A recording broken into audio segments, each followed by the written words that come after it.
আজ বাঁকুড়ার একটি জনসভাতে মুখ্যমন্ত্রী মমতা বন্দ্যোপাধ্যায় এক গুচ্ছ প্রকল্প নিয়ে আলোচনা করলেন। দেখে নেব সেই প্রকল্পগুলি কি কি। মাননীয় মুখ্যমন্ত্রী অনুমতিক্রমে আমরা মূল অনুষ্ঠান পর্বে প্রবেশ করছি।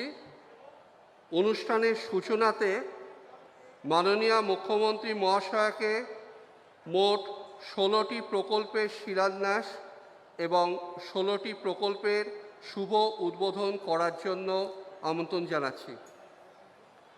এই 32টি প্রকল্পের মোট প্রস্তাবিত প্রকল্প মূল্য 353 কোটি টাকা। যে সমস্ত প্রকল্পের শিলান্যাস করা হচ্ছে তার মধ্যে উল্লেখযোগ্যগুলি হলো গঙ্গাজল ঘাটি ব্লকে রাঙামাটি মৌজায় বাউরি সমাজের জন্য একটি কমিউনিটি হল নির্মাণ, প্রস্তাবিত প্রকল্প মূল্য 50 লক্ষ টাকা।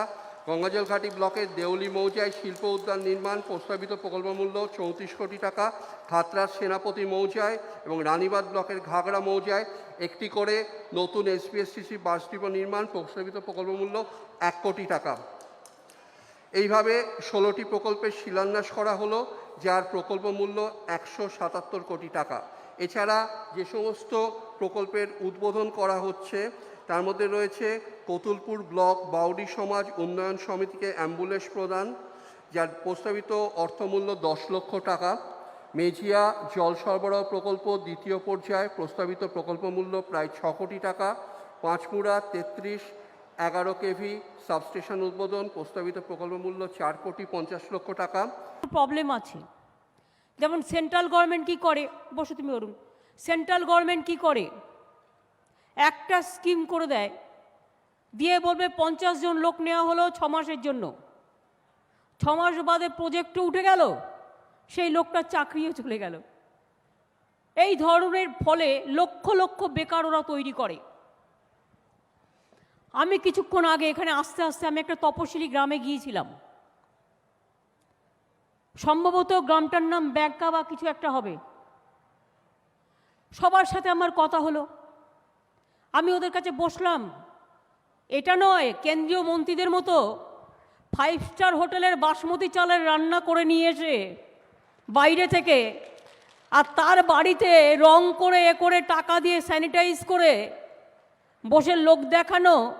সাঁওতালি আমার শিডিউল ট্রাইব বোনেরা, শিডিউল কাস্ট বোনেরা ধনে পাতা ছাড়াচ্ছে আর খাচ্ছে পোস্তর বড়া। এসব লোকে এখন দেখে বুঝে যায় কি হচ্ছে না হচ্ছে। ওরকম নয়। আমি গিয়েছিলাম মানে আমি ওদের খাটিয়াতেই বসেছিলাম, ওদের ওখানে যাবার কোনো পরিকল্পনা কারো ছিল না। আমি সবার সাথে ডেকে কথা বললাম, জিজ্ঞেস করলাম চাল পান? বলল হ্যাঁ দিদি পাই। স্কলারশিপ পান? পাই। স্বাস্থ্যসাথী কার্ড পান? পাই। তাহলে আর কি প্রবলেম আছে? বলল দিদি আমার বাড়িটা হলে ভালো হয়। আমি বললাম সারা বাংলায় আমরা 50 লক্ষর ওপর বাড়ি তৈরি করে দিয়েছি ইতিমধ্যেই, আরও যেগুলো বাকি আছে।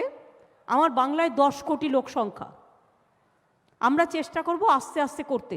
যেমন এবছরেও 10 লক্ষ বাড়ি দেওয়া হয়েছে। তার জন্য আমাকে যখনই আমার গভর্নমেন্ট বলে সেক্রেটারিরা এই একটা স্কিম আসছে, টাকা নিয়ে যাবে আমাদের এখানকার টাকা, আমাদের টাকা মনে রাখবেন মাছের তেলে মাছ ভাজা হয়।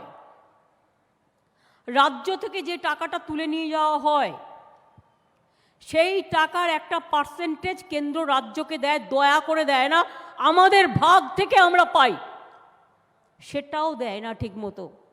100 দিনের কাজে লোকেরা কাজ করবে আর মাইনে আসবে 3 মাস বাদে। কেন? 100 দিনের কাজে কাজ করবে, 7 দিনের মধ্যে সে টাকা পাবে, কেন পাবে না? সব এগুলো দিল্লি করে।